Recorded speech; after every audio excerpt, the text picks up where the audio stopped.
हम आईटीओ के यमुना बैराज पर खड़े हुए हैं और यहाँ पर जो इंडियन नेवी है और इंडियन आर्मी है उसका यहाँ पर ऑपरेशन लगातार जारी है, क्योंकि जिस तरह से बाढ़ की स्थिति दिल्ली में बनी तो एक बड़ी खामी निकल के सामने आई। जो यमुना बैराज के जो 5 गेट थे दरअसल वो पूरी तरह से जाम हो चुके थे और उसके चलते जो पानी का फ्लो है वो रुक चुका था और उसी को निकालने के लिए कल देर रात से इंडियन नेवी और इंडियन आर्मी के जो तमाम जवान है, सोल्जर्स है, वो यहाँ पर लगे। और आप देखिए, मेरे कैमरा से आपको दिखाएंगे, एक जो अभी एक्सपर्ट है वो देखिए पानी के अंदर जाने के लिए पूरी तरह से इक्विपमेंट जो है वो अपने लगा रहे हैं और देखिए आप वो पानी के अंदर जाएंगे। अभी वेस्टर्न मुंबई नेवी कमांड की जो एक टीम है वो भी दिल्ली पहुंचेगी थोड़ी देर में, क्योंकि इन 5 गेट का खुलना काफी जरूरी है। और जो एक्सपर्ट बता रहे हैं अभी कि 5 गेट जो हैं इनमें मट्टी काफी जमी हुई थी, इसलिए इन्हें खोलना काफी मशक्कत का काम है और उसके लिए ग्रिल मशीन वगैरह यहाँ पे लगाई गई है। उसको तोड़ने की कवायद जो है की जा रही है, अत्याधुनिक उपकरण जो है वो यहाँ पर लगाए गए। और ये देखिए सीधी तस्वीर हम आपको दिखा रहे हैं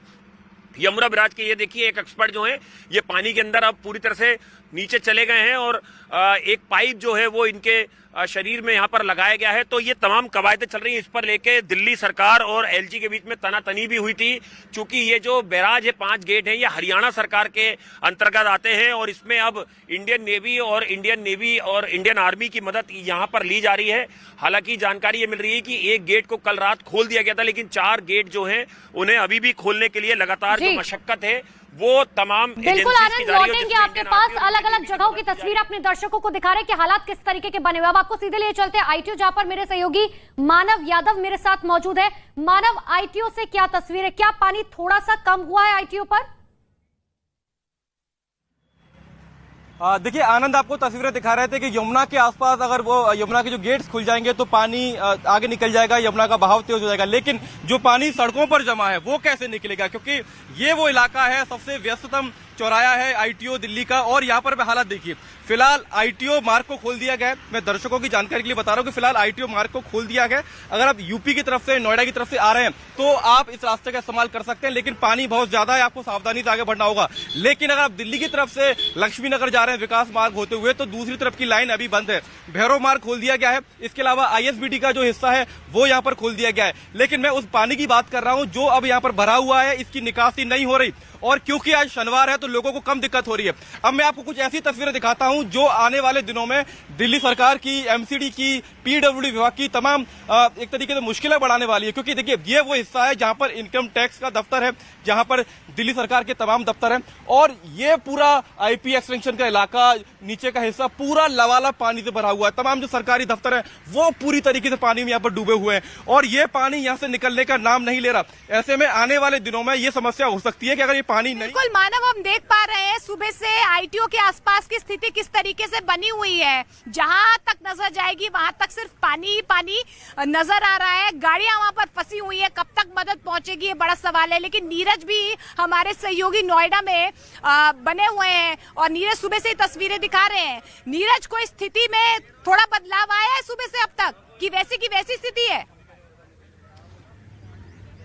मोनिका, देखिए नोएडा से हम राजघाट की ओर आ गए हैं और राजघाट के पास इस वक्त हम मौजूद हैं। जहां खड़े हैं वहां 2 फीट पानी है और जैसे जैसे आगे बढ़िएगा राजघाट में थोड़ा पानी कम जरूर हुआ, लेकिन राजघाट के अंदर कोई भी लेवल कम होता नहीं दिख रहा। आपको हमारे कैमरा पर्सन निजाम अंसारी हर एक कोने से तस्वीरें दिखाएंगे। इसके पीछे में किसान घाट है, किसान घाट में भी इतना ही पानी जमा हुआ है। ये जो गेट दिख रहा है, देखिए ये गेट जो आपको दिख रहा है, राजघाट तो लिखा हुआ डूबा हुआ है, लेकिन दूसरे गेट जो है यहाँ 3 से 4 फीट पानी लगा हुआ है। और आपको आगे बढ़ते हैं, दूसरी तरफ पूरा का पूरा रास्ता ब्लॉक है, जहां नजर जाएगी पानी आपको दिखेगा। निजाम जी उस तरफ दिखाइए, आईएसबीटी जिधर आप खड़ी हैं लाल किले की तरफ की तस्वीरें आपको दिखा दें।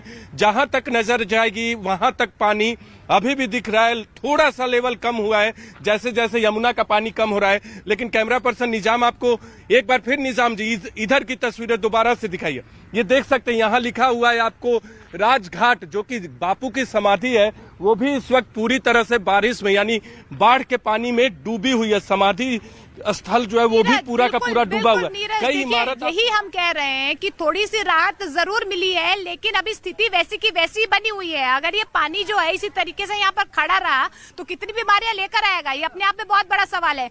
लेकिन 5 तस्वीरें आपको दिखाते हैं, दिल्ली की 5 तस्वीरें, ये 5 इलाके जहाँ पर सबसे ज्यादा पानी फिलहाल भरा हुआ है और लोगों की स्थिति जो है किस तरीके से भयावह हो रही है। फिर वो यमुना बाजार का इलाका हो, ITO का इलाका हो, मुखर्जी नगर का इलाका हो, नोएडा की तस्वीरें तो हम लगातार आपको दिखाई रहे थे, राजघाट की तस्वीरें हो, लाल किले की तस्वीरें हो। आप देखिए आवाजाही पर सीधे तौर पर ब्रेक लग गया है, सड़कों पर पानी लबालब भरा हुआ है।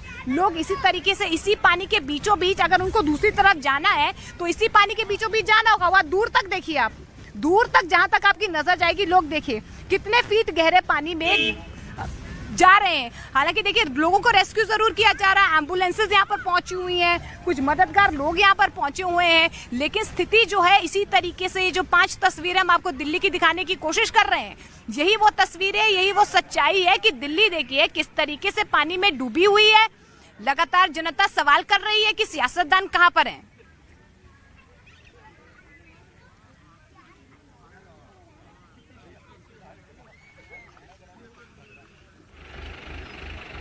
तो देखिए किस तरीके से। नमस्कार, मैं हूं आपके साथ जसप्रीत कौर। मैं इस वक्त मौजूद हूं पंजाब में, पंजाब के संगरूर जिले में मैं मौजूद हूं और हालात क्या हैं इस वक्त तस्वीरें खुद बयां कर रही है।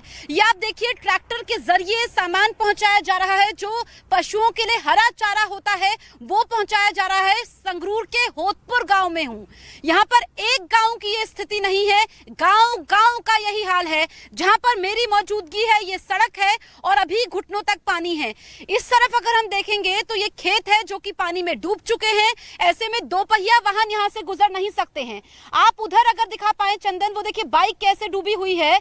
अगर वो आगे आने की कोशिश भी करेंगे तो नहीं ला पाएंगे, बहुत रिस्क वाली बात है। आप देखेंगे और यहाँ पर पूरा संपर्क एक गांव का दूसरे गांव से पूरी तरीके से कट चुका है। ऐसे बहुत सारे गांव हैं, मदद वहां तक पहुंच रही है। जो संगठन, समाजसेवी संगठन है, वो खाना लेकर के जा रहे हैं, लेकिन नाव नहीं है, नाव की संख्या कम है। ऐसे में गांव गांव तक खाना पहुंचाना है। 5 दिन हो गए हमारे पंजाब में, एक जिले से दूसरे जिले हम जाते हैं और सोचते हैं कि हालात कुछ बेहतर होंगे। पानी घट तो रहा है लेकिन हालात अभी भी खराब है। एक इलाके से दूसरे इलाके में पानी जा रहा है। ये संगरूर जिला है। कुछ आगे अगर मैं जाऊंगी तो ये पटियाला जिला लग जाएगा, वहां पर भी ऐसे ही हालात हैं, सिर्फ जगह अलग अलग है। उस तरफ मेरे सहयोगी चंदन आप तक तस्वीरें दिखाएंगे। आप देखेंगे जो ये घर है, पूरा इलाका है ये पानी में डूबा हुआ है। इनको देख करके ऐसा लगता है कि मानो नदी में घर बनाए गए हों। और बड़ी बात यह है कि जो यहाँ पर छोटे छोटे बच्चे हैं उनका रेस्क्यू तो किया गया है, लेकिन वो यहाँ पर रहे तो रहे कहाँ, क्योंकि उनके जो पशु हैं, कुछ पशु मारे जा चुके हैं, कुछ ट्रैक्टर जो हैं वो आगे डूबे हुए हैं। अब ये तस्वीर आज की आप देख लीजिए, कितनी मुश्किल है। ये मैं थोड़ा पीछे हो जाती हूँ, ये बाइक है और देखिए किस तरीके से ये आगे अपनी जिंदगी गुजर बसर कर रहे हैं। हिम्मत तो की है क्योंकि खतरा ज्यादा होता है। ऐसे में हमने देखा है कि अब यहाँ पे 2 पहिया वाहन को चला करके तो आ नहीं सकते हैं, तो ऐसे में कैसे करके वो आगे बढ़ रहे हैं क्योंकि आगे फिर ब्लॉकेज है। ऐसे में जब यहाँ पर तक ट्रैक्टर आ रहा है लेकिन कुछ आगे तक ट्रैक्टर भी नहीं जा पा रहा है। इतने मुश्किल हालात में इसी गाँव के निवासी हैं 2 लोग, कैसे रेंगते रेंगते इस वक्त आगे बढ़ रहे हैं। दरअसल ये घग्गर नदी है और घग्गर नदी के किनारे पर मोटी मोटी दरारें आ चुकी हैं। अगर दरारें नहीं भरी गई तो फिर खतरा और ज्यादा है। बड़ी अपडेट मैं आपको दे दूं कि अब पानी रिहायशी इलाकों तक पहुंच रहा है। ऐसे में चिंता ज्यादा बढ़ गई है। यहां से कुछ दूरी पर 60 से 70 किलोमीटर की दूरी पर सुनाम शहर है, जहां पर सड़कों पर घग्गर नदी तांडव मचा रही है। एक बार फिर से मैं तस्वीर ये दिखाती हूं और इनसे बातचीत करने की कोशिश करूंगी कि इतना रिस्क लेकर के यहाँ तक आए हैं, ऐसी भी क्या इनको जल्दी है, लेकिन कुछ मजबूरियां होती हैं, कुछ काम से जाना होता है और जिंदगी चलते रहने का नाम है अगर मंजिल तक पहुंचना है। लेकिन गाँव का ये इलाका है जहां तक मदद नहीं पहुंच पा रही है,